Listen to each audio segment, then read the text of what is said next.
அணி பார்க்கலாம். இலக்கண பகுதி அணியை பற்றி நம்ம ஆல்ரெடி பார்த்துருக்கோம். அதையும் கொஞ்சம் ரிவைஸ் பண்ணி பார்த்து வச்சுக்கோங்க. மக்களுக்கு அழகு சேர்க்கிறது அணிகலன். அதே மாதிரி செய்யுளுக்கு அழகு சேர்ப்பது அணிகள். ஓகே, ஸோ மக்களுக்கு அழகு சேர்க்கணும்னா ஜுவல்ஸ் வேணும். ஒரு செயலை அழகாக்கணும்னா அதுக்கும் அணி வேணும். ரெண்டையும் ஞாபகம் வச்சுக்கோங்க. இதில் பார்த்தீங்கன்னா ஒரு 4 அணிகள் பற்றி சொல்லியிருப்பாங்க. ஃபர்ஸ்ட் ஒன் தற்குறிப்பேற்ற அணி, அதுதான் இங்கே கொடுத்துருக்காங்க பாருங்கள். இது தற்குறிப்பேற்ற அணி நம்பர் 1. தீவக அணி நம்பர் 2. நிரல் நிறை அணி நம்பர் 3. தன்மை அணி நம்பர் 4. ஸோ இதுதான் இங்கே கொடுத்துருக்கிற 4 அணிகள். இந்த 4 அணியுமே நம்ம ஈஸியாக ஞாபகம் வச்சுக்கலாம். தற்குறிப்பேற்ற அணினா என்னது? தன்னுடைய குறிப்புகளை ஏற்றி சொல்கிறதான் தற்குறிப்பேற்ற அணி. ஸோ இங்கே பாருங்கள், ஒரு செயல் இயல்பாக நடக்கும், ஆனால் அது மேலே நம்மளுடைய ஒரு நோக்கத்தை வச்சு நம்ம சொல்லுவோம். அதான் தற்குறிப்பேற்ற அணி. இங்கே எடுத்துக்காட்டு கொடுத்துருக்காங்க பாருங்கள். போருளந்தெடுத்த ஆரையில் நெடுங்குடி வாரல் என்பன போல் மறித்து கைகாட்ட. இதுக்கு என்ன பொருள்னு பாருங்கள். கோவலனும் கண்ணகியும் மதுரை மாநகருக்குள்ளே வரும்போது முதல் மேலே இருக்கக்கூடிய கொடி காற்றுல இயற்கையாகவே அசையுது.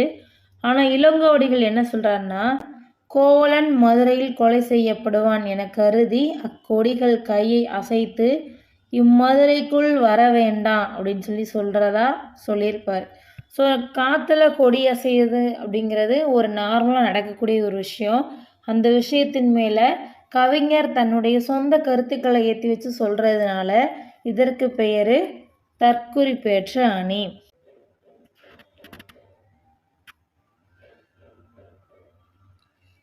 இந்த சகுனம் பார்க்குறாங்க இல்லையா, ஸோ அதெல்லாமே கூட நீங்கள் இந்த தற்குறிப்பேற்ற அணிக்கு ஒரு உதாரணமாக எடுத்து புரிஞ்சு வச்சுக்கலாம். உதாரணத்துக்கு ஒரு பூனை வெளியே கிராஸ் பண்ணி போச்சுன்னா நல்லது இல்லைன்னு சொல்லுவாங்க.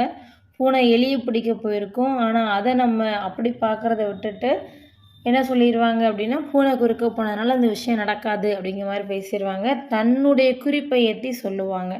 அடுத்து தீவக அணி பாருங்கள். ஆல்ரெடி பார்த்துருக்கோம். தீவகம்னா விளக்குன்னு சொல்லி அர்த்தம்.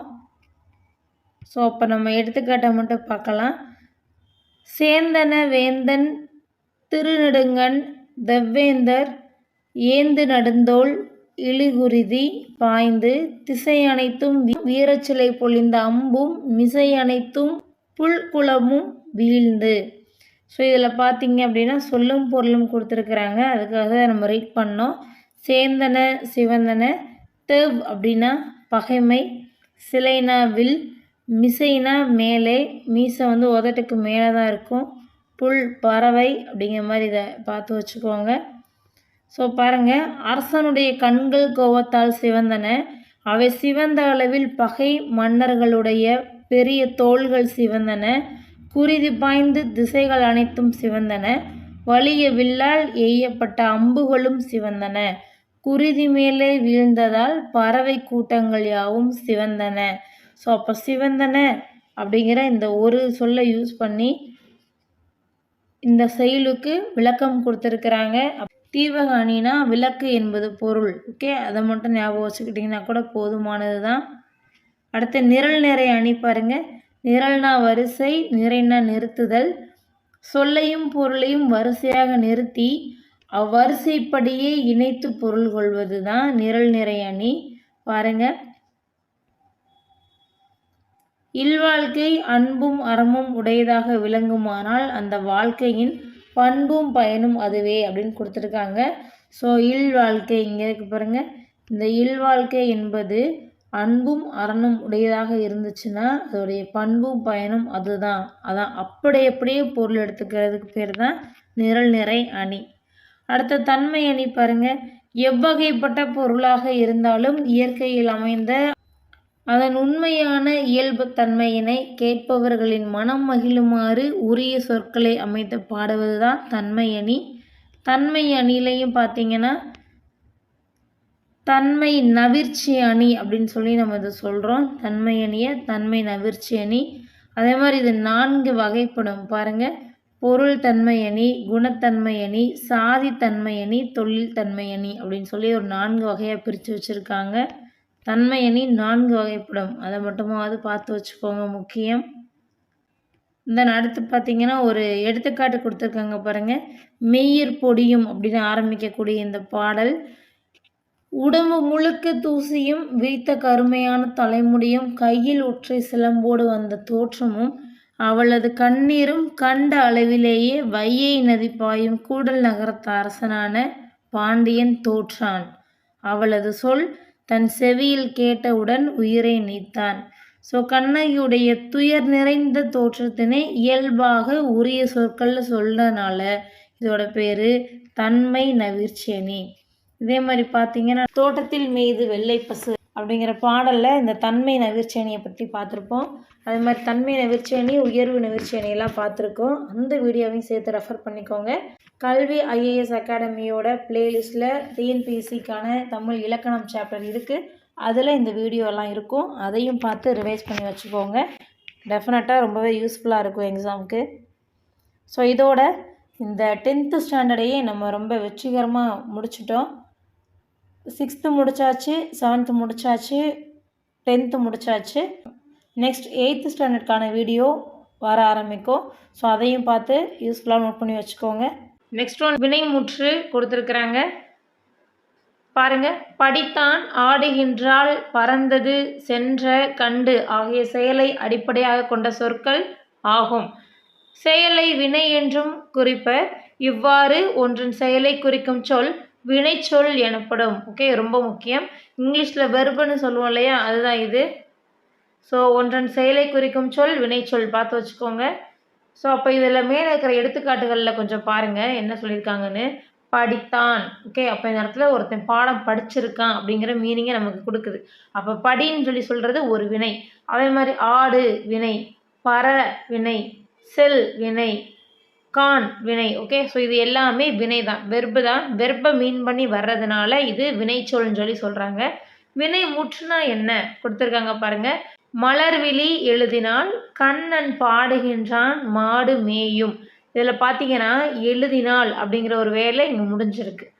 பாடல் பாடப்பட்டிருக்கு, மாடு மேய்ஞ்சிருக்கு. ஓகே, ஸோ இப்போ பாருங்கள், எழுதினால், பாடுகின்றான், மேயும் ஆகிய சொற்களை கவனியுங்கள். இச்சொற்களில் பொருள் முழுமை பெற்று விளங்குகிறது. எஸ், அந்த கம்ப்ளீட்னஸ்ங்கிறது இங்கே இருக்கு இல்லையா. பொருள் முற்று பெற்ற வினை சொற்களை முற்று வினை அல்லது வினை முற்று என்பர். பொருள் முற்று பெற்று இருக்கணும். அப்படி முற்று பெற்று இருந்தால் அதை முற்று வினைன்னு சொல்லுவாங்க, இல்லைன்னா வினை முற்றுன்னு சொல்லி சொல்கிறாங்க. தென் அதுக்கப்புறம் பாருங்கள், வினைமுற்று எங்கெங்கே வருன்றது கொடுத்துருக்காங்க. 5 பால், 3 காலம், 3 இடம் ஆகிய அனைத்திலும் வினைமுற்றுங்கிறது வரும். ஸோ அப்போ நமக்கு என்ன தெரிஞ்சிருக்கணும், வினையானது முற்று பெற்று இருந்துச்சுன்னா அது வினைமுற்று அப்படிங்கிறது உங்களுக்கு தெரிஞ்சிருக்கணும். அப்போ மலர்விழி எழுதினால் அப்படின்றதுல அதான் வந்திருக்கு. மலர்விழி அப்படிங்கிறவங்களால எழுதின அந்த செயல் முற்று பெற்றிருக்கு. கண்ணன் பாடுகிறான், பாடல் பாடப்பட்டிருக்கு. மாடு மேய்ஞ்சிருக்கு. தென் அடுத்தது பாருங்க, வினைமுற்று எத்தனை வகைப்படும் அப்படின்னு கேட்டாங்கன்னா 2 வகைப்படும். ஒன்று தெரிநிலை வினைமுற்று, இன்னொன்று குறிப்பு வினைமுற்று. தெரிநிலை வினைமுற்று கொடுத்துருக்காங்க பாருங்க. ஒரு செயல் நடைபெறுவதற்கு செய்பவர், கருவி, நிலம், செயல், காலம், செய்பொருள் ஆகிய 6ம் முதன்மையானவை. ஸோ இந்த 6மே ரொம்ப முக்கியம். இவை 6ம் வெளிப்படுமாறு அமைவது, இதுதான் ரொம்ப முக்கியம். வெளிப்படுமாறு அமைவது தெரிநிலை வினைமுற்று. வெளிப்படுத்துதல் அப்படின்னா தெரிவித்தல்னு அர்த்தம். ஓகே, ஸோ அப்போ வினைமுற்று நமக்கு என்னன்னு தெரியும், வினையானது முழுவதுமாக நடைபெற்று முடிவை எட்டியது தான் வினைமுற்றுன்னு நம்ம சொல்கிறோம்.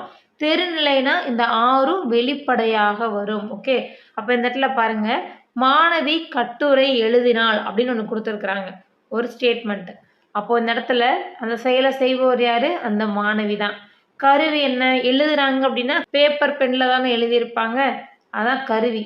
நிலம் பாருங்கள், ஸ்கூலாக இருக்கலாம், காலேஜாக இருக்கலாம், வீடாக இருக்கலாம். ஸோ அப்போ இந்த இடத்துல நமக்கு நிலம் இருக்குது. காலம் பாருங்கள், எழுதினாள் அப்படின்னு வந்துருச்சு. எழுதினாள், எழுதுவாள், எழுதுகிறாள், இந்த மாதிரி நம்ம முக்காலத்திற்கு சொல்லலாம். அப்போ எழுதினாள் என்பது இறந்த காலம். அடுத்து பாருங்கள், செய்பொருள் என்ன செஞ்சுருக்காங்க, கட்டுரையை எழுதியிருக்கிறாங்க. கட்டுரையா கவிதையா அப்படிங்கிறத நீங்கள் மென்ஷன் பண்ணணும். செயல் பாருங்கள், செயல் என்னதுங்க, எழுதுதல். எழுதுதல் தான் செயலாக இருக்குது. இதுக்கு பேர் தான் தெரிநிலை வினைமுற்று. அடுத்து பாருங்க குறிப்பு வினைமுற்று பாருங்க, அதே ஆறு தான் இங்க. காலத்தை வெளிப்படையாக காட்டாது. ஓகே, ஸோ வெளிப்படையாக காட்டுனா தெரிநிலை, வெளிப்படையாக காட்டாட்டி குறிப்பு அப்படிங்கிறத பார்த்து வச்சுக்கோங்க. செய்பவரை மட்டும் வெளிப்படையாக காட்டும் வினைமுற்று குறிப்பு வினைமுற்று. அப்போ இந்த இடத்துல பாருங்க, பொன்னன் அப்படிங்கிறதுல ஒரு பொருளை மீன் பண்ணுது. தென்னாட்டார் தென்பகுதி இடத்தை மீன் பண்ணுது. ஆதிரையான் அப்படின்னா காலத்தை மீன் பண்ணுது. கண்ணன், கண் அப்படிங்கிறது நம்ம சினைன்னு சொல்லுவோம். சினைனா உறுப்புன்னு அர்த்தம். ஸோ அப்போ கண்ணன்ல கண்கிறது சினை. கரியன், கருப்பு வண்ணம்ங்கிறதான் கரியன். தொழில் பாருங்க, எழுத்தன், அவர் எழுதுறது அவருடைய தொழில். ஸோ இப்போ ஆறுமே இங்கே இருக்குது. ஆனால் அந்த ஆறுமே எப்படி இருக்குது? குறிப்பால் உணர்த்தப்பட்டிருக்கு. அதனால் இது குறிப்பு வினைமுற்று. அதே மாதிரி தெரிநிலை குறிப்பு வினைமுற்று இல்லாமல் இன்னும் வினைமுற்றுகள் இருக்குது. ஏவல் வினைமுற்று, வியங்கோள் வினைமுற்று. இதை பற்றியும் நம்ம இந்த லெசனில் பார்ப்போம். ஸோ அப்போ பாருங்கள், இது வரைக்கும் பார்த்த 2 என்னென்னு நோட் பண்ணி வச்சுக்கோங்க. ரைட்டா? முதல்ல வினை சொல்லலாம் என்னென்னு பார்க்கணும். அதுக்கு முன்னாடி வினைனா செயல், இங்கிலீஷில் வெர்புன்னு சொல்கிறோம் இல்லையா, அதான் வினை. அப்போது ஆடுகின்றால், பறந்தது, சென்ற, கண்டு, இது எல்லாமே வினைச்சொல். வினைமுற்றுனா என்ன? வினை சொல்லானது முடிவு பற்றி இருந்துச்சுன்னா அதான் வினைமுற்று. இது பாருங்க, 5 பால்களில் வரும், 3 காலத்திலும் வரும், 3 இடத்திலும் வரும். ஓகே, ஸோ அப்போ மலர்விழி எழுதினால் வினையானது முற்று பெற்று விட்டது. சரி, தெரிநிலை வினைமுற்றுனா என்னன்னு பாருங்க.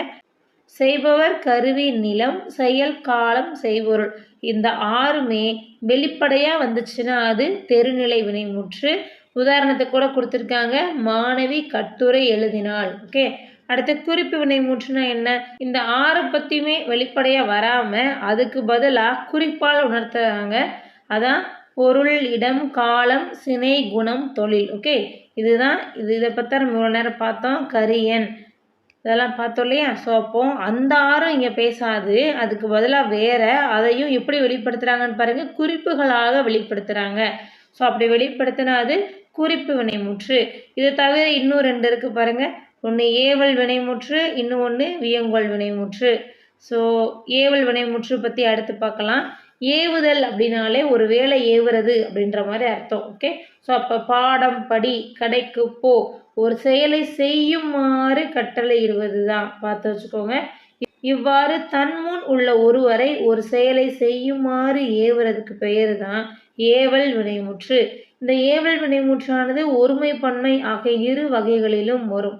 எழுது அப்படின்றது ஒருமை, எழுதுமின் அப்படின்னா பன்மை. பார்த்து வச்சுக்கோங்க. ஸோ எழுதுனா ஒருமை, எழுதுமின்னா பன்மை. ஒருமையிலையும் வரும், பன்மையிலையும் வரும். அடுத்ததாக பார்க்க போகிறது வியங்கோள் வினைமுற்று. வியங்கோள் வினைமுற்றுக்கான சொற்கள் கொடுத்துருக்காங்க பாருங்க. வாழ்த்துதல், வைதல், வேண்டல், விதித்தல், ஸோ ஆகிய பொருள்களில் வரும் வினைமுற்று வியங்கோள் வினைமுற்று எனப்படும். இந்த வினைமுற்று 2 திணைகளிலும் வரும். ஒன்று உயர்திணை, இன்னொன்று அக்ரிணை. அதே மாதிரி 5 பால்களிலும் வரும். ஆண்பால், பெண்பால், பலர்பால், ஒன்றன்பால், பலவின்பால், 5 பால்களிலுமே வரும். 3 இடங்களிலும் வரும். தன்மை, முன்னிலை, படர்க்கை, இந்த 3 இடத்துலையும் வரும். இதுக்கான விகுதிகள் கொடுத்துருக்காங்க பாருங்க. கா, இய, இயர், அல். ஓகே, ஸோ இதுதான் இதற்கான விகுதிகள். உங்களுக்கு இந்த 3 காலம், 2 திணை, 5 பால்கள் தெரியலை அப்படின்னாலும் ஒன்றும் பிரச்சனை இல்லை. ஸோ சிம்பிள், ஒன்று மட்டும் மெமரி பண்ணி வச்சுக்கோங்க. அதுதான் அந்த லாஸ்ட்டாக கொடுத்துருக்குற இது. கா, இய, இயர், அல். ஸோ இதில் வந்துச்சுன்னா அது வியங்கோள் வினைமுற்றுன்னு சொல்லி நீங்கள் ஈஸியாக ஞாபகம் வச்சுக்கலாம். நெக்ஸ்ட் ஒன், இதுக்கான வேறுபாடுகள் கொடுத்துருக்குறாங்க. ஏவல் வினைமுற்றுக்கும் வியங்கோள் வினைமுற்றுக்கும் ரொம்ப முக்கியமான ஏரியா பாருங்கள். இது வரைக்கும் பார்த்ததை கொஞ்சம் ரிவைஸ் பண்ண மாதிரியும் இருக்கும், புதுசாக தெரிஞ்சுக்கிற மாதிரியும் இருக்கும். ஸோ ஏவல் வினைமுற்றுனா முன்னிலையில் இருக்கும். முன்னாடி இருக்கிற ஒருத்தரை பார்த்தா ஏவுவோம், அங்கே போ, இங்கே போ, கடைக்கு போன்னு பண்ணுவோம். அப்படி யாரும் இல்லை, நம்மளே நமக்கான வேலையை பார்த்துப்போம். அப்போ முன்னால் இருக்கிறவரை பார்த்து ஏவுறது தான் ஏவல் வினைமுற்றுன்னு ஞாபகம் வச்சுக்கோங்க. வியங்கோள்னா என்ன சொன்னோம்? அது இருந்திணை, 5 பால், மூவிடங்கள், இப்போ தானே பார்த்தோம். ஸோ இதுதான் இது. நெக்ஸ்ட் பாருங்கள், ஏவல் வினைமுற்று எங்கே வரும்? ஒருமை பன்மை வேறுபாடு உண்டு. எழுது, எழுதுமின் ஞாபகம் வச்சுக்கோங்க. இது வியங்கோள் வினைமுற்றில் ஒருமை பன்மை வேறுபாடு இல்லை. ஒரே ஒரு சொல் ஞாபகம் வச்சுக்கோங்க, வாழ்க அப்படிங்கிற இந்த ஒரு சொல். இந்த வாழ்கன்றதில் நம்ம ஒருமையாக சொல்கிறோமா பன்மையை சொல்கிறோமான்றது நமக்கே தெரியாது. ஓகே, ஸோ இது வந்து ஒரு ஜென்ரலான ஒரு விஷயமா போயிடும். ஸோ இதுக்கு பேர் தான் ஒருமை பன்மை வேறுபாடு இல்லை அப்படிங்கிறதுக்கான அர்த்தம்.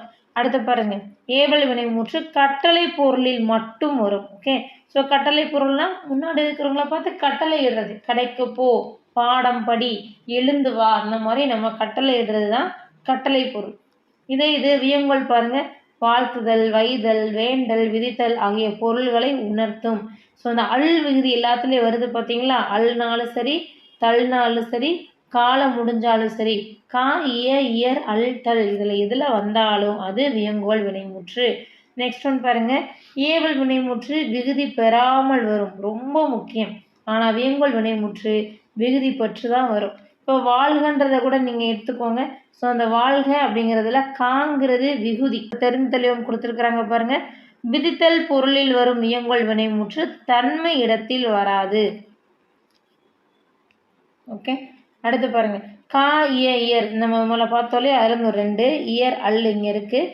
2 விகுதிகள் தற்கால வழக்கத்தில் இல்லை, செயல் வழக்கில் மட்டுமே இருக்குது. இதை நீங்கள் பார்த்தாலே போட்டுருவீங்க. தென் முதல் உள்ளது மட்டும் பாருங்கள், ஒரு ஷார்ட்கட்டோட பார்க்கலாம். விதித்தல் அப்படிங்கிறத விதிகள் ஞாபகம் வச்சுக்கோங்க. விதிகள் தன்மையாக இருக்காது அப்படின்னு ஞாபகம் வச்சுக்கோங்க. ஸோ கவர்மெண்ட்டில் போடுற rules and regulation and act வந்து நமக்கு சாதகமாக எப்போ இருக்காது அப்படின்ற மாதிரி ஞாபகம் வச்சுக்கோங்க. விதிகள் தன்மையாக இருக்காது, அவ்வளோதான் இதுக்கான ஷார்ட்கட். ஓகே, மதிப்பீடு பாருங்க. மாடு வயலில் புல்லை மேய்ந்தது, இத்தொடரில் உள்ள வினை முற்று. மேய்ந்தது அப்படிங்கிறதுல தான் முற்று பெற்றிருக்கா, ஸோ அது மேய்ந்தது. ஸோ இதில் பாருங்க, பின்வருவனவற்றுள் இறந்த கால வினைமுற்று படித்தான். ஓகே, நெக்ஸ்ட் பாருங்க, பின்வருவனவற்றுள் ஏவல் வினைமுற்று சொல். ஏவல் அப்படின்னு வந்துச்சுனாலே என்ன வரணும், முன்னாடி இருக்கிறத ஏவுறது மாதிரி வரணும், அதானே? ஓகே, அப்போ பாருங்க, செல்க, ஓடு, வாழ்க, வாழிய. குழப்பமாக இருந்துச்சுன்னா ஒன்று தான். கா இய இயர் இதெல்லாம் வந்துச்சுன்னா அதை நம்ம என்னன்னு சொல்கிறோம், வியங்கோல் வினைமுற்றுன்னு சொல்லுவோம். அப்போ காலம் முடிஞ்சிருக்கு, இது வராது, இது வராது. வாழிய இதுவும் வராது, அப்போ ஓடு. ஆளா, ஓடு ஓடு அப்படின்லாம் நம்ம அடுத்த ஷார்ட்கட்லாம் பார்ப்போம். ஸோ ஓடு அப்படிங்கிறது இங்கே ஏவல் வினைமுற்று சொல். இலக்கணம் ஏரியா எச்சம், படித்தான், படித்த, படித்து ஆகிய சொற்கள் கொடுத்துருக்குறாங்க. இதில் படித்தான் அப்படிங்கிற சொல்லில் பொருள் முற்று பெற்றிருக்கு, எனவே இது வினை முற்று ஆகும். ஸோ எப்படி முற்று பெற்றிருக்குன்னு பாருங்கள். படி அப்படின்னா அது வெர்பு, படித்தான் பிரித்து பாருங்கள், படி கூட்டல் இத்து கூட்டல் இத்து கூட்டல் ஆண் அப்படின்னு சொல்லி நம்ம உறுப்பிலக்கணம் கூட போட்டு பார்க்கலாம். அப்போது இந்த இடத்துல படிக்கிற வினையானது முற்று பெற்று விட்டது, அதைத்தான் வினை முற்றுன்னு சொல்லியிருக்கிறாங்க. படித்த, படித்து ஆகிய சொற்கள் முற்று பெறவில்லை. ஸோ இதில் பார்த்தீங்கன்னா நமக்கு ஒரு முக்கியமான இலக்கணம் இங்கே இருக்குது. படித்த இந்த தாவை பிரிச்சிங்கன்னா இத்து கூட்டல் ஆ அப்படின்னு பிரிப்பீங்க. ஆள முடிஞ்சிச்சுன்னா அது பெயரச்சம். அடுத்து தூவை பிரிச்சிங்கன்னா இத்து கூட்டல் ஊ அப்படின்னு பிரிப்போம். ஊல முடிஞ்சிச்சுன்னா வினையச்சம். இதையும் இங்கே எக்ஸ்ட்ரா இன்ஃபர்மேஷன்ஸாக நோட் பண்ணி வச்சுக்கோங்க. ஸோ இப்படி படித்த, படித்து அப்படின்னு வரும்போது பொருள் முற்று பெறவில்லை. இவ்வாறு பொருள் முற்று பெறாமல் எஞ்சி நிற்கக்கூடிய சொல்ல தான் நம்ம எச்சம் அப்படின்னு சொல்லி சொல்கிறோம். இந்த எச்சம் பெயரச்சம், வினையச்சம் அப்படின்னு சொல்லி 2 வகைகளாக பிரிக்கிறோம். ஸோ இதில் பெயரச்சம் பார்க்கலாம். படித்த நம்ம முதல்ல சொன்ன மாதிரி தா இத்து கூட்டல் ஆள முடிஞ்சிச்சுன்னா அது பெயரச்சம். இது மட்டும் போதும், மற்ற எதுவுமே நமக்கு தேவையில்லை. ஸோ அப்போ பாருங்கள், படித்த மாணவன், படித்த பள்ளி, அப்போ ஆ அப்படின்னு முடிஞ்சதுனால இது பெயரச்சம். இன்னும் சொல்லப்போனால் பெயரை கொண்டு முடியும் எச்சம் பெயரச்சம் ஆகும். பெயரச்சம் 3 காலத்திலும் வரும், இதையும் நோட் பண்ணி வச்சுக்கோங்க, இது ரொம்பவே முக்கியம். அப்போ பாடிய பாடல் அப்படின்னு வருது, இது இறந்த கால பெயரச்சம். ஏன்னா அந்த பாடல் எப்போ பாடினாங்கன்னே தெரியாது, பாடிய பாடல் ஒன்ஸ் அப்பான டைமாக இருக்கும். ஸோ அதனால் இது இறந்த காலம். பாடுகின்ற பாடல் அப்படின்னா இப்போ ப்ரெசண்ட்டில் இருக்குது, நிகழ்காலம். பாடும் பாடல் ஃப்யூச்சரில் பாடுவாங்க, எதிர்காலம். உங்களுக்கு தெரியலை அப்படின்னு சொன்னால் இங்கிலீஷில் கூட நீங்கள் அதுக்கு மீனிங் புரிஞ்சு வச்சுக்கோங்க. ஏன்னா நீங்கள் எழுத போகிறது ரிட்டன் எக்ஸாம் கிடையாது, ஜஸ்ட் ஆன்சரை மட்டும்தான் ஷேர் பண்ண போகிறீங்க. ஸோ அதுக்கு எந்த அளவு தெரியணுமோ அவ்வளோ தெரிஞ்சுக்கிட்டால் போதும். ஸோ அப்போ இறந்த காலம் அப்படின்னா பாஸ்ட்டு சொல்லி பாருங்கள், ஈஸியாக ஞாபகம் வந்துடும். அடுத்து பாருங்கள், தெரிநிலை குறிப்பு பெயரச்சங்கள் கொடுத்துருக்குறாங்க. எழுதிய கடிதம் இந்த தொடரில் இருக்கக்கூடிய எழுதிய அப்படிங்கக்கூடிய இந்த சொல் எழுதுதல் அப்படிங்கிற செயலையும் இறந்த காலத்தையும் தெளிவாக காட்டுகிறது.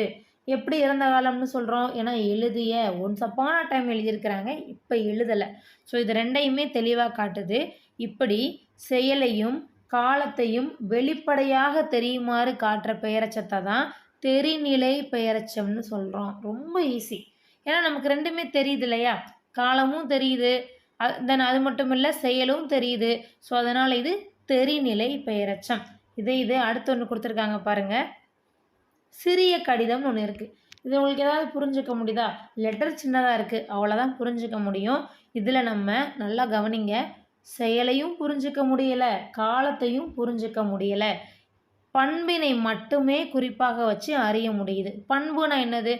பண்பு தொகை 10th ஸ்டாண்டர்ட் புக்கில் போட்டிருக்கோம். ஸோ இப்போ பண்பு தொகைன்னா என்னன்னு பாருங்கள். குணம், பண்பு இதெல்லாம் வச்சு வந்துச்சுன்னா பண்பு தொகைன்னு சொல்லுவோம். வட்டக்கிணறு, சிறிய தொட்டி இதெல்லாம் எக்ஸாம்பிள் தான். அப்போ சிறிய கடிதம்ங்கிறதுல பண்பு மட்டும்தான் காட்டுது. அதனால் இது குறிப்பு பெயரச்சம். ஸோ அப்போ ரெண்டே உங்களுக்கு தெரியணும். செயல் தெரியணும், காலம் தெரியணும். அது ரெண்டையும் வெளிப்படையாக காட்டுச்சுன்னா தெரிநிலை பெயரச்சம், வெளிப்படையாக காட்டாட்டி குறிப்பு பெயரச்சம். அடுத்து பாருங்கள், வினையச்சம் கொடுத்துருக்காங்க பாருங்கள். படித்து, இத்து கூட்டல் ஊ தூ சொன்னோமா? அப்போ ஊல முடிஞ்சிச்சுன்னா அது வினையச்சம். இதை ஞாபகம் வச்சுக்கோங்க. படித்து அப்படிங்கக்கூடிய இந்த சொல் முடித்தான், வியந்தாள், மகிழ்ந்தார் போன்ற வினை சொற்களில் ஒன்றை கொண்டு முடிகிறது. படித்து முடித்தான், படித்து வியந்தான் வந்திருக்கு பார்த்தீங்களா? இவ்வாறு வினையை கொண்டு முடியக்கூடிய எச்சம் வினையச்சம்னு சொல்லி சொல்கிறாங்க. இதுலேயும் 2 இருக்குது. தெரிநிலை வினையச்சங்கள், குறிப்பு வினையச்சங்கள்னு சொல்லி நம்ம 2 சொல்லுவோம். ஸோ இதில் அஸ் யூஷுவல் எக்ஸாம்பிளை பாருங்கள். முதல்ல எழுதி வந்தான். இதில் உங்களுக்கு என்ன தெரியுது? எழுதி வந்தான் அப்படின்னு சொல்லியிருக்கிறதுனால நமக்கு இதனுடைய செயல் தெரியுது. அவன் எழுதியிருக்கிறான் அப்படிங்கிற செயலை புரிஞ்சிக்க முடியுது, காலத்தையும் புரிஞ்சிக்க முடியுது, இறந்த காலம். இவ்வாறு செயலையும் காலத்தையும் வெளிப்படையாக காட்டுச்சுன்னா அது தெரிநிலை வினையச்சம். அடுத்து பாருங்க, மெல்ல வந்தான். இந்த மெல்ல வந்தான்ல என்ன சொல்கிறாங்க? மெல்ல அப்படிங்கக்கூடிய சொல் காலத்தை வெளிப்படையாக காட்டலை, அதே மாதிரி பண்பை மட்டும்தான் உணர்த்துது. இவ்வாறு காலத்தை வெளிப்படையாக காட்டாமல் பண்பினை மட்டும் காட்டி வந்துச்சுன்னா அது குறிப்பு வினையச்சம். அப்போ ரெண்டுக்குமே ஒன்று தான். கவனிச்சிங்களா? ஸோ இங்கேயும் செயலும் காலமும் தான் கொடுத்துருக்குறாங்க, அதே மாதிரி மேலேயும் செயலும் காலம் தான் கொடுத்துருக்குறாங்க. அப்போ தெரிநிலை பெயரச்சம், குறிப்பு பெயரச்சம், தெரிநிலை வினையச்சம், குறிப்பு வினையச்சம் ரெண்டுலேயும் செயல், காலம், பண்பு இதைத்தான் ஃபோக்கஸ் பண்ணுறாங்க. நம்ம பிகினிங் ஆஃப் த வீடியோ சொன்ன மாதிரி கொடுத்துருக்கிற வார்த்தையை பிரித்து பாருங்கள். பிரித்து பார்த்தீங்கனாலே அது பெயரச்சமாக வினையச்சமானு தெரிஞ்சிடும். அதை வச்சு நீங்கள் போட்டுடலாம். இலக்கணத்தை பண்ணவே பண்ணக்கூடாது, பண்ணுனா மறந்துடும். அப்போ இந்த மாதிரி புரிஞ்சு தேவைப்படக்கூடிய இடங்களில் ஷார்ட்கட்டில் படித்து பாருங்கள், ரொம்ப ஈஸியாக இருக்கும். 8th ஸ்டாண்டர்டில் டேர்ம் 1லையும் பார்த்தீங்கன்னா நம்ம முழுக்க ஷார்ட்கட்லேயே அந்த இலக்கணத்தை கம்ப்ளீட் பண்ணியிருக்கோம். அதையும் பாருங்கள், ரொம்பவே யூஸ்ஃபுல்லாக இருக்கும். தென் அடுத்தது பார்த்தீங்கன்னா கொஷின் வரக்கூடிய ஏரியா எந்த ஏரியா? முற்றச்சத்தில் இருந்தால் இது வரைக்கும் நிறையா தடவை கொஷின் வந்திருக்கு. ஸோ பாருங்கள், மல்லி படித்தனள். இந்த தொடரில் படித்தனள்ங்கிற சொல் படித்தாள் என்னும் வினைமுற்று பொருளை தருகிறது. மல்லி படித்தனள் மகிழ்ந்தாள். இத்தொடரில் படித்தனள் என்னும் சொல் படித்து என்னும் வினையச்ச பொருளை தருகிறது. இவ்வாறு ஒரு வினைமுற்று எச்ச பொருளை தந்து மற்றொரு வினைமுற்றை கொண்டு முடிவது முற்றச்சமாகும். இந்த ஒரு வார்த்தை ரொம்ப முக்கியம், அப்படியே மெமரி பண்ணி வச்சுக்கோங்க. ஒரு வினைமுற்று இருக்குது, எச்ச பொருளை தந்து மற்றொரு வினைமுற்றை கொண்டு முடியுது, அப்படி முடிஞ்சிச்சுன்னா அதுதான் முற்றச்சம். ஸோ இதில் பாருங்கள், வந்த மாடு, வந்தன்னு கொடுத்துருக்காங்க. தா பிரிப்போமா? இத்து கூட்டல் ஆணு பிரிச்சிங்கன்னா பெயரச்சம் வரும். தூவை பிரித்து பாருங்கள், இத்து கூட்டல் ஊ தூ வினையச்சம்னு வரும். ஸோ இதெல்லாம் கொஞ்சம் அப்படி ட்ரை பண்ணி பார்த்தீங்கன்னா ஈஸியாக ஸ்கோர் பண்ணிடுவீங்க. தென் சரியான விடையை தேர்ந்தெடுத்து பார்க்கலாம். முற்று பெறாமல் எஞ்சி நிற்கும் சொல் எச்சம் எனப்படும். கீழ்காணும் சொற்களில் பெயரச்சம் படித்து. குறிப்பு வினையச்சம் பாருங்கள், காலத்தை வெளிப்படையாக காட்டாது. நடந்து அப்படின்னா வினையச்சம், பேசிய ஆள முடியுதா பெயரச்சம், எடுத்தனன் உண்டான் முற்றச்சம், பெரிய அப்படின்னு வந்துச்சுன்னா அது குறிப்பு பெயரச்சம். இன்னொரு ஞாபகம் வச்சுக்கோங்க, இந்த முற்றச்சத்தில் தான் 2 தான் ஒன்றா சேர்ந்து வந்திருக்கும். மற்ற எல்லாத்துலேயுமே சிங்கிளாக தான் இருக்கும். ஸோ அதை வச்சு கூட நீங்கள் ஞாபகம் வச்சுக்கலாம். மோஸ்ட்லி 2 தான் வர்ற மாதிரி இருக்கும் முற்றச்சம். ஓகே, அடுத்ததாக இயல் 4ல் இலக்கணம் பார்க்க போகிறோம். வேற்றுமை கொடுத்துருக்குறாங்க. ஸோ இதை ஃபஸ்ட்டு இங்கே இருக்கக்கூடிய பேராகிராஃபை நம்ம படிக்கணும். பாவை அண்ணன் பார்த்து, ஸோ இந்த இடத்துல சம்திங். ஓகே, அண்ணன் எனக்கு ஓர் உதவி செய்வாயா என்று கேட்டாள். இந்த அண்ணன் செய்ய முடிந்த உதவி என்றால் உறுதியாக செய்வேன் என்றான் அண்ணன். என் அண்ணன் உள்ளம் எனக்கு தெரியும். என் அண்ணன் என் மீது மிகுந்த அன்பு உண்டு என்றாள் பாவை.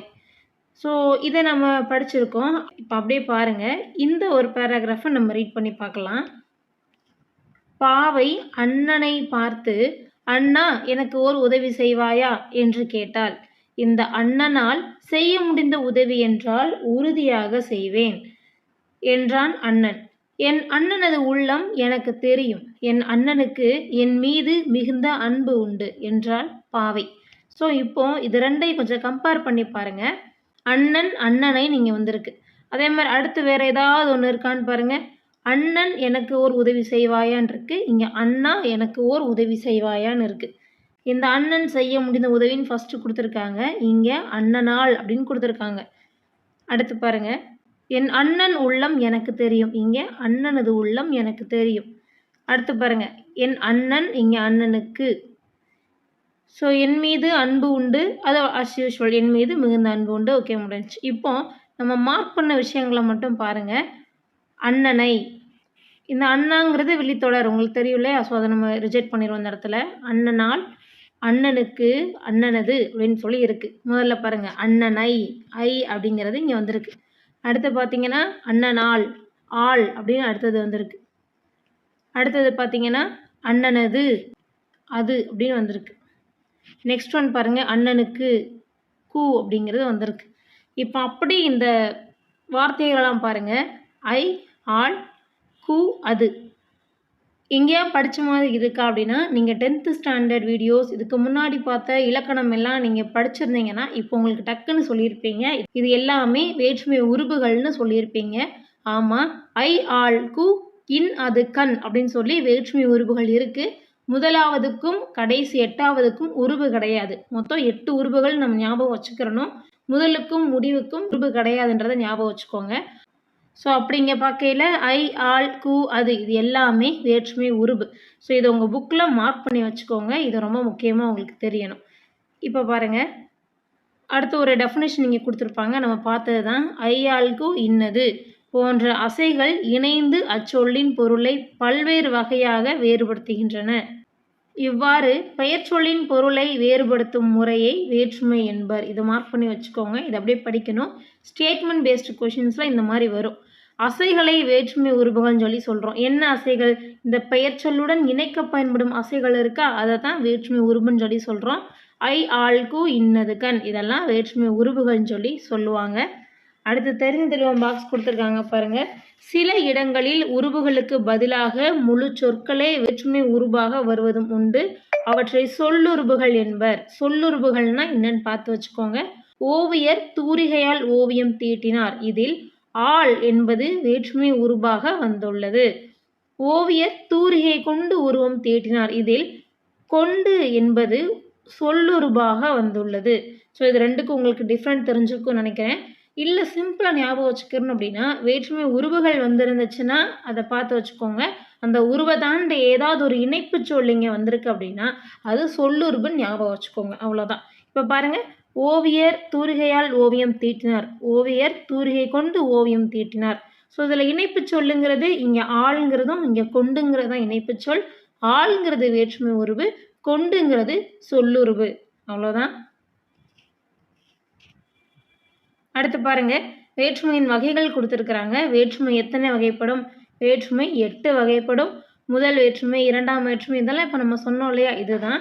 இதில் முக்கியமான கண்டென்ட் என்ன அப்படின்னா, முதல் வேற்றுமைக்கும் 8ஆம் வேற்றுமைக்கும் உருபு கிடையாது. இங்கே புக்கில் அப்படியே இருக்குது. இப்போ நம்ம பார்த்தோம். இதை மார்க் பண்ணி வச்சுக்கோங்க. முதலாம் வேற்றுமைக்கும் 8ஆம் வேற்றுமைக்கும் உருபு இல்லை. சைமல்டேனியஸாக கையில் புக்ஸு இல்லை ஹார்ட் காப்பி ஏதாவது வச்சுக்கோங்க. அதை நீங்கள் பார்த்து மார்க் பண்ணிக்கிட்டே வந்தீங்கன்னா ஈஸியாக இருக்கும். Either soft copy or hard copy. எது உங்களுக்கு முடியுதோ அதை வச்சுட்டு மார்க் பண்ணிக்கிட்டே வந்தீங்கன்னா ஈஸியாக இருக்கும். தெரிந்து தெளிவும் பாக்ஸ் கொடுத்துருக்காங்க. வேற்றுமை உருபுகள் இடம்பெற்றுள்ள தொடர்களை வேற்றுமை தொடர்கள் என்பர். வேற்றுமை உருபு இடம்பெற வேண்டிய இடத்தில் அது இடம்பெறாமல் மறைந்திருந்து பொருள் தந்தால் அதனை வேற்றுமை தொகை என்பர். ஸோ நம்ம ஆல்ரெடி உருபுனா என்ன, தொகைனா என்ன, தொகை நிலைத்தொடர், தொகா நிலைத்தொடர் வீடியோ போட்டிருக்கோம். அது கல்வி கேஸ் அகாடமியோட இலக்கணம் பிளேலிஸ்ட்டில் இருக்கும். அதை ரெஃபர் பண்ணி வச்சுக்கோங்க. முழுக்க ஷார்ட்கட்ஸோடு தான் போட்டிருப்போம். ஓகே, கான்செப்ட் ப்ளஸ் ஷார்ட்கட்ஸ் தான் உங்களுக்கு புரிஞ்சுக்க ஈஸியாக இருக்கும். ஸோ அதை பார்த்து வச்சுக்கோங்க. அப்படியே ஸ்கோர் பண்ணலாம் இந்த ஏரியாவில். இந்த முதல் வேற்றுமையை பாருங்கள். பெரும்பாலான சொற்றொடர்களில் எழுவாய், செய்யப்படுபொருள், பயனிலை ஆகிய 3 உறுப்புகள் இடம்பெற்றிருக்கும். எழுவாயுடன் வேற்றுமை உறுப்புகள் எதுவும் இணையாமல் எழுவாய் தனித்து நின்று இயல்பான பொருளை தருவது முதல் வேற்றுமை. ஸோ முதல் வேற்றுமைக்கு இன்னொரு பேர் இருக்குது, இது முக்கியம். எழுவாய் வேற்றுமைன்னு சொல்லுவாங்க, பார்த்து வச்சுக்கோங்க. ஸோ எழுவாய், செய்யப்படுபொருள், பயனிலை இந்த 3 உறுப்புகள் இருக்குன்னு சொல்கிறாங்க. எழுவாய் கூட வேற்றுமை உறுப்புகள் எதுவும் இல்லாமையும் தனித்து இருக்குன்னு சொல்கிறாங்க. ஸோ இதுதான் நீங்கள் புரிஞ்சுக்க வேண்டியது. முதல் வேற்றுமைக்கு இன்னொரு பேர் எழுவாய் வேற்றுமை. ஸோ காலை அப்படின்னாலே முதல்ல நம்ம பெட்லேருந்து எந்திரிச்சோன்னா தான் காலை பொழுதே நமக்கு ஸ்டார்ட் ஆகும். முதல்ல செய்கிறது பெட்லேருந்து எந்திரிக்கிறது தான், எழுவாய் அப்படின்னு ஞாபகம் வச்சுக்கோங்க.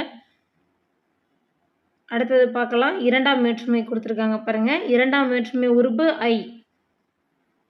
கபிலர் பரணரை புகழ்ந்தார். கபிலரை பரணர் புகழ்ந்தார். ஸோ அந்த ஐங்கிறதுக்கான இம்பார்ட்டன்ஸ் தெரியுதா? ஸோ இதில் பாருங்கள், இந்த இரண்டாம் வேற்றுமை உறுப்பு எந்த பொருள் கூட இணையுதோ அந்த பொருள் செய்யப்படு பொருளாக மாறிடுது. இவ்வாறு ஒரு பெயரை செய்யப்படு பொருளாக வேறுபடுத்தி காட்டுவதால் இரண்டாம் வேற்றுமையை செய்யப்படு பொருள் வேற்றுமை என்றும் கூறுவர். இதுதான் ரொம்ப முக்கியமான ஒன்று. ஸோ முதல் வேற்றுமைக்கு எழுவாய் வேற்றுமைன்னு சொன்னோம், இரண்டாம் வேற்றுமைக்கு செய்யப்படு பொருள் வேற்றுமை. இந்த பேர்களை பார்த்து வச்சுக்கோங்க. அதே மாதிரி இரண்டாம் வேற்றுமையை பாருங்கள். ஆக்கல், அழித்தல், அடைதல், நீத்தல், ஒத்தல், உடைமை ஆகிய 6 வகையான பொருள்களில் வரும். 6. சரி, இப்போ பாருங்கள், ஆக்கல்னா என்னன்னு பாருங்கள். கரிகாலன் கல்லணையை கட்டினான். இந்த இடத்துல புதுசாக ஒரு விஷயத்த அவர் செஞ்சுருக்கிறாரு. ஸோ இது ஆக்கல் பொருளில் வருது. அடுத்த அழித்தல்னு என்னன்னு பாருங்கள். பெரியார் மூட நம்பிக்கைகளை ஒழித்தார். ஸோ இது ஒரு ஒழிக்கிற ஒரு பொருளில் வருது. அடுத்து பாருங்கள், அடைதல் பாருங்கள்.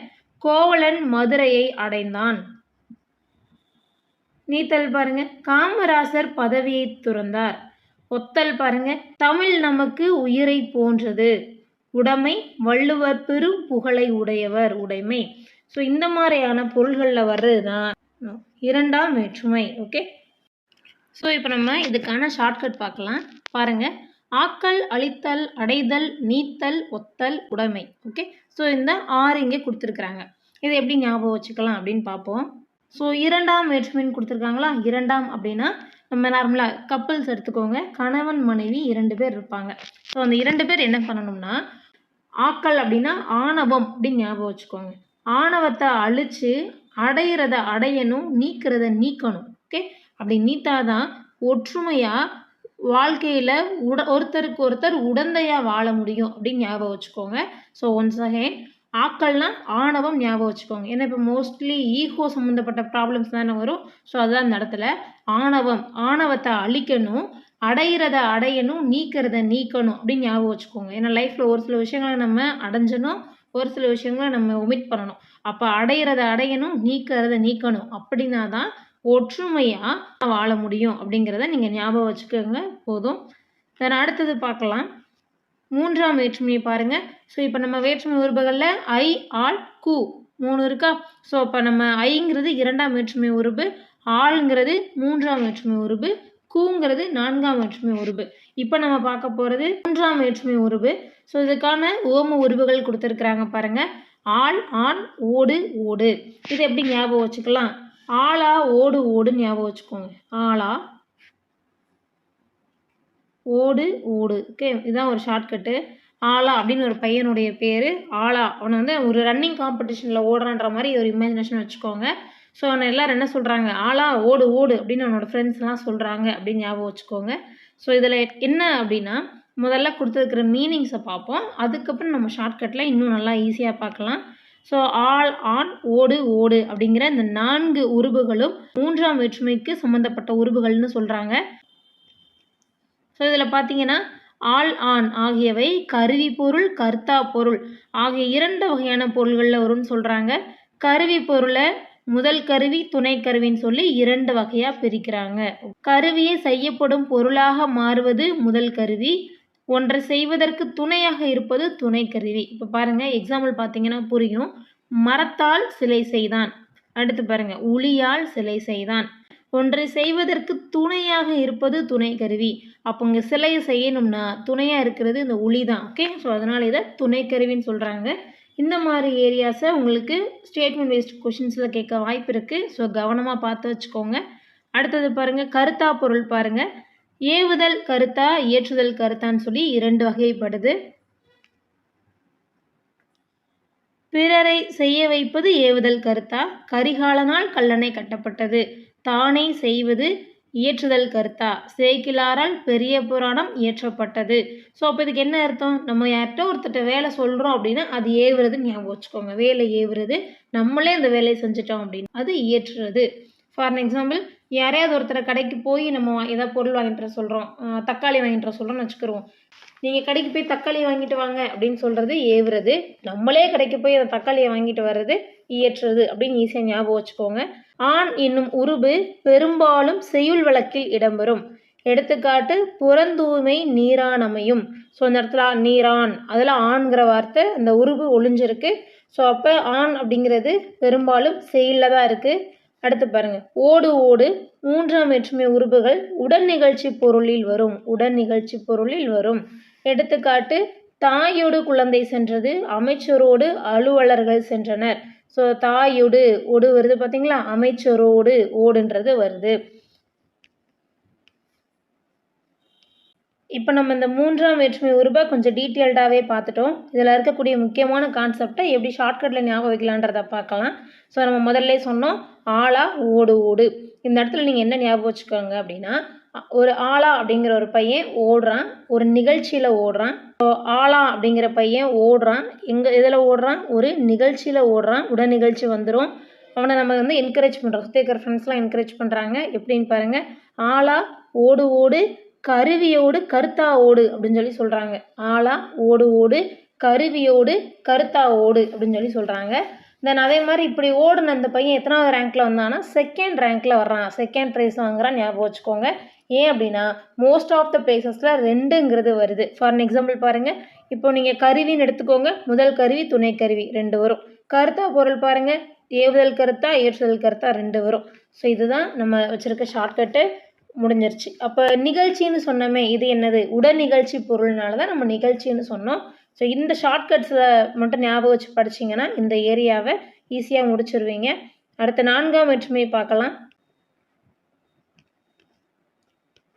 ஸோ 4ஆம் வேற்றுமைக்கு உரிய உருபு என்னன்னு பாருங்கள். கு அப்படிங்கிறதா 4ஆம் வேற்றுமைக்குரிய உருபு.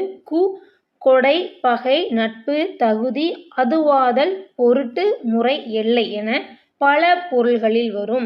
இதுதான் 4ஆம் வேற்றுமை உருபுக்கு இருக்கக்கூடிய உருபுகள். இந்த பொருள்களில் வருது.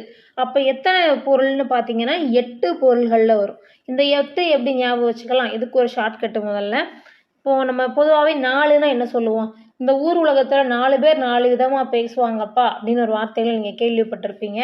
அப்போ 4 பேர், அப்போ அந்த 4 பேருக்கு 4 ப்ளஸ் 4 விதமாக பேசுவாங்க. 4 4 8. அப்போ 4 4 8னா 8 இடங்களில் வரும் 4ஆம் வேற்றுமை. இதை ஞாபகம் வச்சுக்கிட்டிங்கன்னா இந்த ஷார்ட்கட்ஸ் முடிஞ்சிருச்சு. சரி, இப்போ கீழே கொடுத்துருக்க எக்ஸாம்பிள்ஸை பாருங்கள். கொடைனா என்ன சொல்கிறாங்க? முல்லைக்கு தேர் கொடுத்தான், அதான் கொடை. எஸ், முல்லை கொடிக்கு தேர் கொடுத்துருக்க மன்னன் அவர். ஸோ அதனால் கொடுத்தான், கொடையை குறிக்குது. பகைனா பாருங்கள், புகை மனிதனுக்கு பகை. நட்பு பாருங்கள், கபிலருக்கு நண்பர் பரணர். தகுதி, கவிதைக்கு அழகு கற்பனை. அதுவாதல், தயிருக்கு பால் வாங்கினான். ஓகே, அடுத்து பாருங்க, பொருட்டு, தமிழ் வளர்ச்சிக்கு பாடுபட்டார். முறை பாருங்க, செங்குட்டுவனுக்கு தம்பி இளங்கோ. எல்லை, தமிழ்நாட்டுக்கு கிழக்கு வங்கக்கடல். ஸோ இந்த 8 கொடுத்துருக்காங்க இல்லையா? ஸோ இதை எப்படி ஞாபகம் வச்சுக்கலாம்? அஸ் யூஷுவல் இதுக்கு ஒரு ஷார்ட்கட் பார்க்கலாம். நல்லா ஞாபகம் வச்சுக்கோங்க. ஒரு 4 பேர் 4 விதமாக பேசுகிறாங்க அப்படின்றது இருக்கு இல்லையா, அதை பேஸ் பண்ணி தான் பகையா நட்பா அதுவாதல் பொருட்டு தகுதி முறை ஒன்றே எல்லையை உருவாக்கும், கொடை அல்ல அப்படின்னு ஞாபகம் வச்சுக்கோங்க. இதெல்லாம் எப்படி அப்படின்னா நல்லா பாருங்கள். இப்போ ஒன் செகண்ட் நான் சொல்கிறேன், எது எது எப்படி வருன்ற ஆர்டரை நல்லா பார்த்து வச்சுக்கோங்க. இப்போ 2 பேர் வந்து ஃப்ரெண்ட்ஸாக இருக்கிறாங்களா இல்லை வந்து அவங்க பகையாக இருக்கிறாங்களா அப்படிங்கிறத பொறுத்து தான் இது. ஸோ அப்போது பகையா நட்பா, பகை ஃபஸ்ட்டு, நட்பா பகையா நட்பா, நம்ம எதிரியா ஃப்ரெண்ட்ஸா, அதுவாதல் ஓகே பொருட்டு, தகுதி முறை, தகுதி இங்கே இருக்குது பார்த்தீங்களா, இந்த இடத்துல இருக்குது தகுதி, தகுதி முறை ஒன்றே எல்லையை உருவாக்கும், எல்லை கொடுத்துருக்காங்க பார்த்தீங்களா, இதான் எல்லையை உருவாக்கும், கொடை அல்ல. ஓகே, ஸோ நீ எனக்கு என்னத்தை கொடுத்தாலும் அதை வச்சு நான் உங்களோட ஃப்ரெண்டாக மாட்டேன். உனக்கு ஒரு சில தகுதி இருந்தால் தான் உங்களோட நான் ஃப்ரெண்டாகுவேன், இல்லை நான் உங்களோட பகையாகிறத முடிவு பண்ணுவேன் அப்படிங்கிறது அதுக்கான பொருள். 1 2 3யும் நம்ம ஆர்டராக போட்டு வச்சுருக்கோம். இதை பார்த்து நோட் பண்ணி வச்சுக்கோங்க. இந்த ஷார்ட்கட் படிச்சிங்கன்னா போதும்.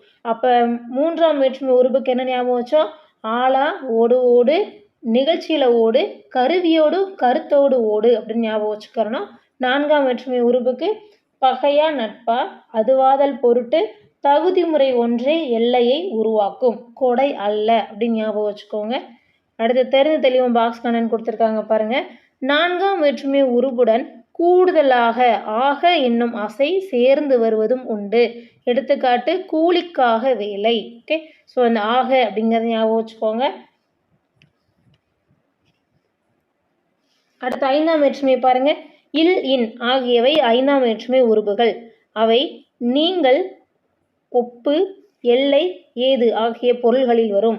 ஸோ 5ஆம் வேற்றுமை உருபுக்கு 4 சொல்லியிருக்காங்க. இது எப்படி வச்சுக்கலாம் அப்படின்னா, இப்போ சைனா பார்த்திங்கன்னா நம்ம இந்தியா கூட வந்து நிறையா சண்டை போட்டுட்ருக்காங்க. ரீசெண்ட் டைம்ஸில் கூட இந்தியாவில் இருக்கக்கூடிய நிறையா பிளேசஸோட பேரெல்லாம் சைனாவோட பேரில் மாற்றிலாம் அறிவிச்சாங்க, அவங்க ஊருங்கிற மாதிரி, நியர்லி அருணாச்சல் பிரதேஷ் கிட்ட. ஸோ அப்போது இதுக்கு வச்சு நம்ம ஒரு சீக்வன்ஸ் ரெடி பண்ணுவோம்.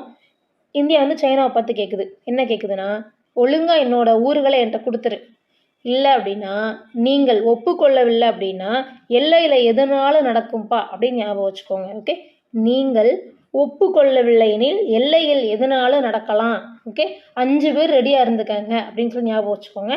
5 பேர் அப்படிங்கிறது இந்த இடத்துல 5ஆம் வேற்றுமையை குறிக்கும். சரியா, ஒரு 5 பேர் ரெடியாக இருந்துக்கோங்க, எல்லையில் எதுனாலும் நடக்கும் அப்படின்ற மாதிரி ஞாபகம் வச்சுக்கோங்க, போதும். இப்போ பாருங்கள், நீங்கள்னா அதுக்கான பொருள் கொடுத்துருக்காங்க பாருங்கள். தலையின் இழிந்த மயிர் நீங்கள், தலையில் முடி கொட்டுது இல்லையா, அதான் நீங்கள். ஒப்பு, பாம்பின் நிறம் ஒரு குட்டி. பாரதியாருடைய பாடல் வரும்னு நினைக்கிறேன், பாரதியார் தான் நினைக்கிறேன். ஸோ அதில் வந்து ஒரு பூனைக்குட்டிக்கு பாட்டு பாடியிருப்பார், அதுதான் இது. எல்லை பாருங்கள், தமிழ்நாட்டின் கிழக்கு வங்கக்கடல், அதான் எல்லை. ஏது அப்படின்னா சிலேடை பாடுவதில் வல்லவர் காலமேகம். அடுத்து பாருங்கள், 6ஆம் வேற்றுமை உருபு பாருங்கள். அது, ஆது, ஆ அப்படின்னு சொல்லி ஒரு 3 இருக்குது. இந்த 3 6ஆம் வேற்றுமை உருபுகளுக்கு சொல்லியிருக்கிறாங்க.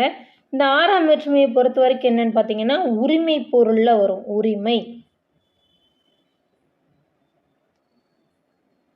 ஸோ இப்போ இதை எப்படி ஞாபகம் வச்சுக்கலாம், உரிமைனா இப்போ கீழே ஒரு பேனாவோ பென்சிலோ கிடக்குது, இல்லை சொல்லுவோம் அது என்னோட தான் அப்படின்னு சொல்லி நம்ம அந்த இடத்துல பேசுவோம் இல்லையா.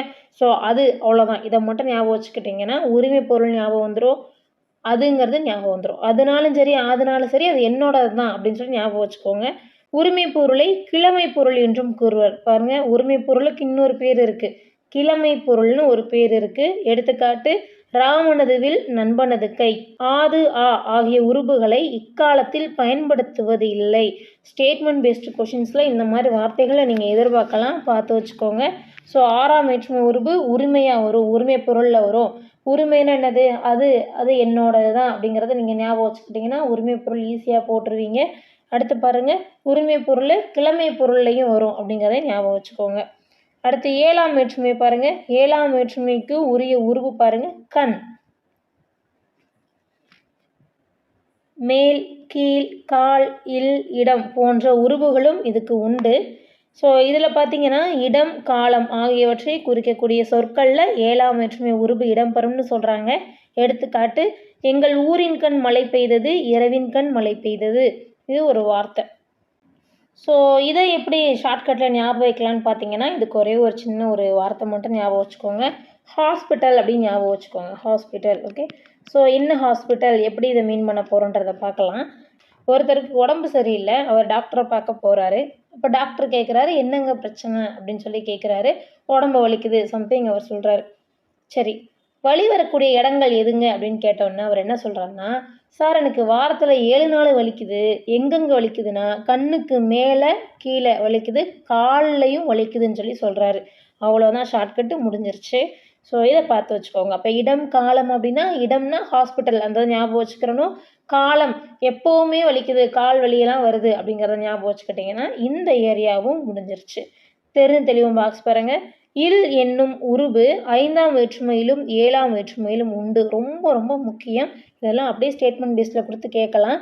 நீங்கள் பொருளில் வந்தால் 5ஆம் வேற்றுமை, இடப்பொருளில் வந்தால் 7ஆம் வேற்றுமை. அவ்வளோதான், பார்த்து வச்சுக்கோங்க, முடிஞ்சிடுச்சு. அடுத்து பாருங்கள், 8ஆம் வேற்றுமை பார்க்கலாம். 8ஆம் வேற்றுமைக்கு என்ன பேர் சொல்கிறாங்க, விழி வேற்றுமைன்னு சொல்லி சொல்கிறாங்க. ரொம்ப முக்கியம். இதை எப்படி ஷார்ட்டாக ஞாபகம் வச்சுக்கலான்னா, 8ஆம் வேற்றுமைக்கு நம்ம என்ன பேர் பார்த்தா ஞாபகம் இருக்கா, அப்படியே லைட்டாக யோசிச்சு பாருங்கள். காலையில் முதல்ல எந்திரிப்போம் சொல்லுவோமா, அப்போ எழுவாய். அப்போ காலையில் முதல்ல எந்திரிக்கிறோம். 8ஆம் வேற்றுமை தான் கடைசி இருக்குன்னு சொன்னோம். அப்போ இதை விழின்னு சொல்லி சொல்கிறாங்க. இப்போ கண்ணோட விழியெல்லாம் பார்த்தீங்கன்னா நம்ம அந்த கருவிழி கடைசியெலாம் இருக்கிறோம், இந்த மாதிரி ஞாபகம் வச்சுக்கோங்க, விழி. ஓகே. ஸோ 8ஆவது வேற்றுமை விழி. இந்த வேற்றுமைக்குன்னு உருவு கிடையாது, இதை நம்ம முதல்லையே பார்த்துட்டோம். பெயர்கள் திரிந்து வருவது உண்டு. அண்ணன் என்பதை அண்ணா, புலவர் என்பதை புலவரே என்றும் மாற்றி மாற்றி நம்ம சொல்கிறோம். ஸோ அப்போ நம்ம பார்த்தீங்கன்னா இந்த விழி வேற்றுமைன்னு முதல்ல ஒன்று பார்த்தோம், ஞாபகம் இருக்கு. ஒரு எடுத்துக்காட்டு கூட நம்ம first paragraph last paragraph read பண்ணும்போது அண்ணான்னு வந்துச்சு. அப்போ கூட நம்ம சொன்ன விழித்தொடர் விழி வேற்றுமைன்னு சொல்லியிருப்போம். ஸோ அது விழித்து சொல்கிறது, அவ்வளோதான் இங்கே கொடுத்துருக்குறாங்க. அது போக இந்த பாக்ஸ் கண்டென்ட் ரொம்ப முக்கியமானது. இதில் பாருங்கள், ரொம்ப தெளிவாகவே நிதானமாக பார்க்கலாம். வேற்றுமை உருவு முதல்ல கொடுத்துருப்பாங்க. முதல் வேற்றுமைக்கு இன்னொரு பேர் எழுவாய் வேற்றுமை. இப்போ பார்த்தோம்.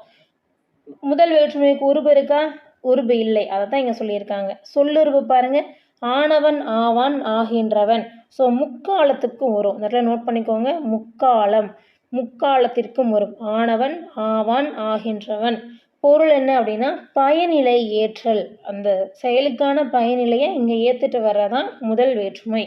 அடுத்து பாருங்கள், 2ஆம் வேற்றுமை பாருங்கள், வேற்றுமை உருபு ஐ, சொல்லுருபு இதுக்கு கிடையாது, செய்யப்படும் பொருள் வரும். அடுத்து 3ஆம் வேற்றுமை பாருங்கள், ஆளா ஓடு ஓடு, ஞாபகம் இருக்கா, கொண்டு வைத்து உடன் கூட, இது எல்லாமே சொல்லுருவுகளாக இருக்கும், இதை ஞாபகம் வச்சுக்கோங்க. கருவி கருத்தா உடன் நிகழ்ச்சி, இதை நம்ம அங்கேயே படித்தோம். அடுத்து 4ஆம் வேற்றுமை பாருங்கள், கு ஆக பொருட்டு நிமித்தம். நம்ம இதுக்கு என்ன ஞாபகம் வச்சோம், ஞாபகம் இருக்கா, 4ஆம் வேற்றுமை 4 பேர் 4 விதமாக பேசுவாங்க, நட்பா பகையான்லாம் பார்த்தோம் இல்லையா. ஸோ அதே தான் இது, ஆக பொருட்டு நிமித்தம். ஸோ இதை அந்த ஷார்ட்கட் ஞாபகம் வச்சிங்கன்னா முடிஞ்சிருச்சு. இங்கே இருக்குது பாருங்கள், கொடை பகை நட்பு தகுதி அதுவாதல் பொருட்டு முறை எல்லை, இது எல்லாமே ஷார்ட்கட் பேஸ்டில் ஞாபகம் வச்சாச்சு. அடுத்தது பாருங்கள், 5ஆம் வேற்றுமை இல் இன், இதுவும் நம்ம அங்கேயே பார்த்துட்டோம். இருந்து நின்று காட்டிலும் பார்க்கிலும், இதில் என்ன பாருங்கள், நீங்கள் ஒப்புக்கொள்ளவில்லை எனில் எல்லையில் ஏதோ ஆனாலும் நடக்கலாம் அப்படின்னு ஷார்ட்கட் பார்த்தோமா. அதனால் 5 பேர் ரெடியாக இருங்கன்னு சொல்லி சொன்ன மாதிரி. ஸோ அதை ஞாபகம் வச்சுக்கோங்க. இதிலிருந்து நின்று காட்டிலும் பார்க்கலாம் அப்படின்றது அந்த நம்ம போர் குறித்து வரக்கூடிய வார்த்தைகள் மாதிரி தான் இங்கே இருக்கும்.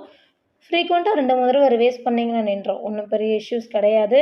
அடுத்த 6ஆம் வேற்றுமை பாருங்கள், அது ஆது ஆ, இது எல்லாமே உரிமை பொருள். ஞாபகம் இருக்கா, உரிமை பொருள்னா கிழமை, எந்த கிழமையாக இருந்தால் என்ன, ஏன் பொருள் தான் அப்படிங்கிற அந்த உரிமையை ஞாபகம் வச்சுக்கோங்க. உடையனாலும் உரிமையினாலும் ஒரே மாதிரி மீனிங்கில் தான் வரும்.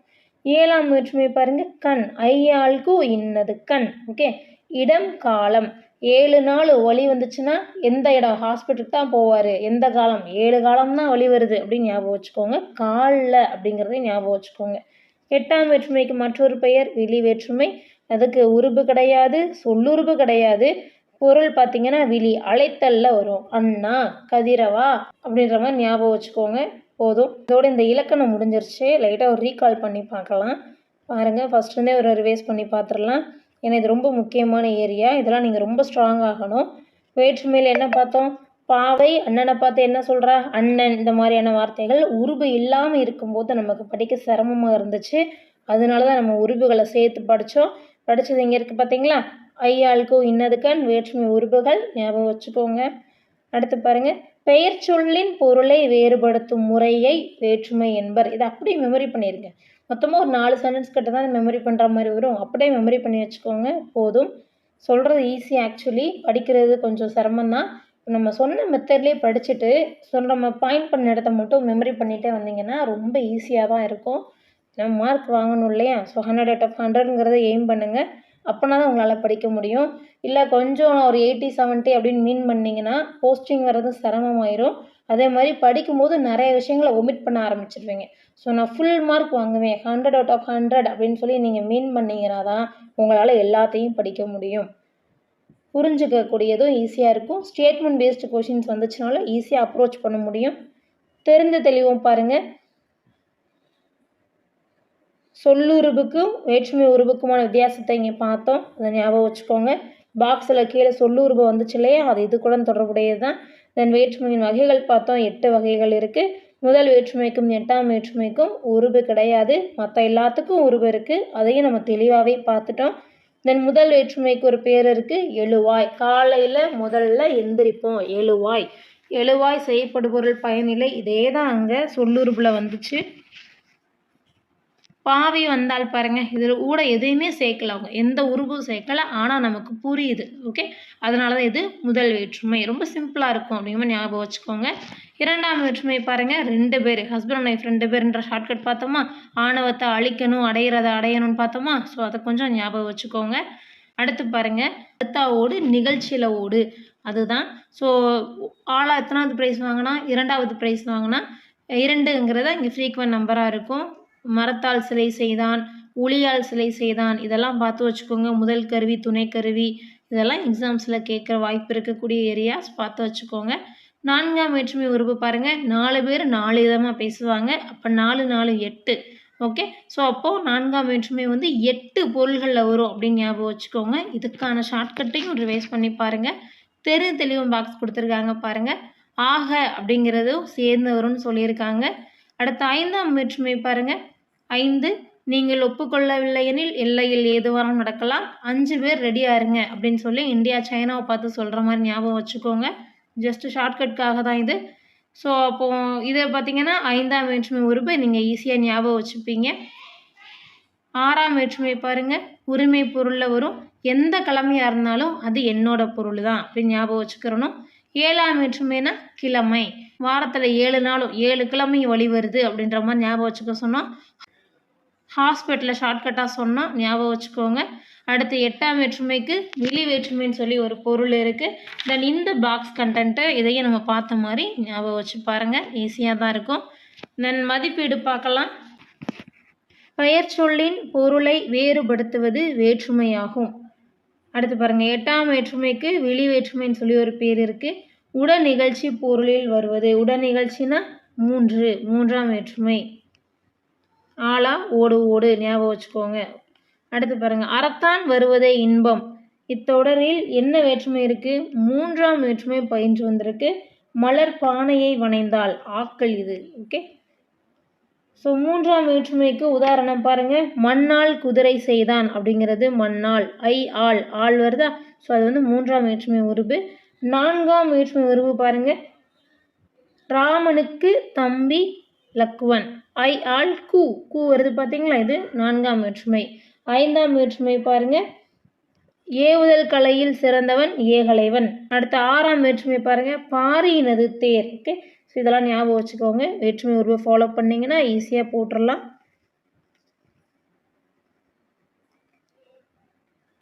ஸோ அடுத்தது பாருங்கள், இது ரொம்ப முக்கியமானதாக இருக்குது. இந்த தமிழ் எலிஜிபிலிட்டி டெஸ்ட் இதெல்லாம் இருக்கு இல்லையா? ஸோ அதிலலாம் இந்த ஏரியாஸை கேட்குறாங்க. நிறுத்தற்குறிகள் பார்த்து வச்சுக்கோங்க. கால் புள்ளி எங்கே இடணும் அப்படிங்கிறது இங்கே இருக்குது.